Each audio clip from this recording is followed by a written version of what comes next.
Bonjour à tous, aujourd'hui nous vous proposons une activité mathématique qui va permettre à votre enfant de faire le lien entre l'écriture chiffrée d'une quantité et la quantité elle-même. Ce travail a pour objectif d'abord de reconnaître les chiffres jusqu'à 3 et aussi de travailler la capacité de votre enfant à fabriquer une collection d'une quantité demandée, pareil, jusqu'à 3. Vous allez avoir besoin de plusieurs choses pour pouvoir faire ce petit jeu. Alors ce jeu, il est fait pour 2 enfants, 2 personnes. Il vous faut 2 zones délimitées.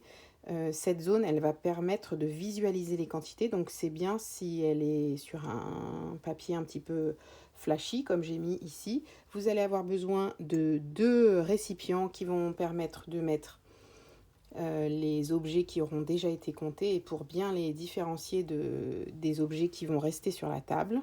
Il va vous falloir aussi une quantité d'objets pour chaque participant. Je vous ai mis deux sortes d'objets. C'est mieux si vous utilisez les mêmes objets pour les 2 joueurs, mais c'était pour vous montrer les options différentes. De ce côté, j'ai mis du matériel très basique, ce sont des petits cubes.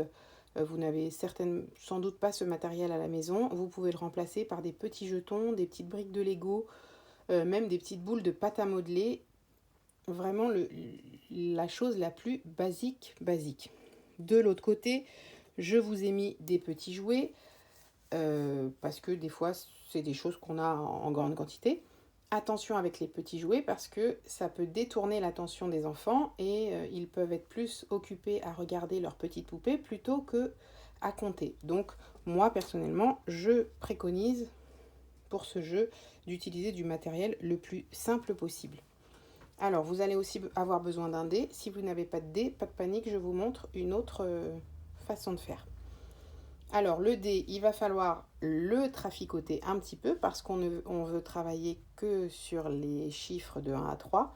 Donc j'ai mis des gommettes pour enlever les constellations. Voilà. Si jamais votre enfant ne maîtrise pas l'écriture chiffrée, eh bien on reste sur les constellations du dé. Et c'est pareil, dans ces cas-là, il faudra aussi un petit peu traficoter parce que le dé va jusqu'à 6 et nous, on ne travaille que jusqu'à 3.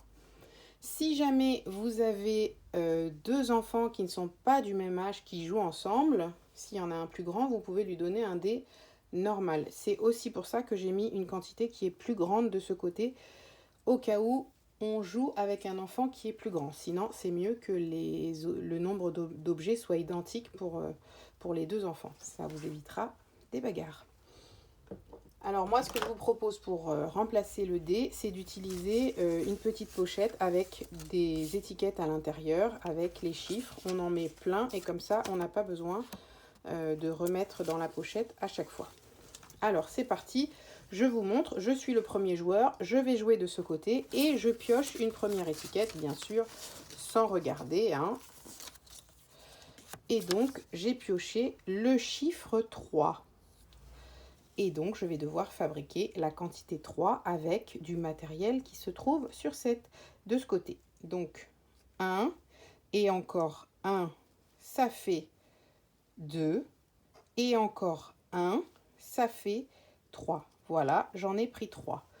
Si votre enfant a un petit peu de mal ou alors si vous voulez qu'il vérifie, on peut lui proposer aussi ce petit matériel sur lequel on va venir faire correspondre les points avec le matériel et comme ça on vérifie qu'on a bien effectivement 3 comme demandé sur la petite étiquette.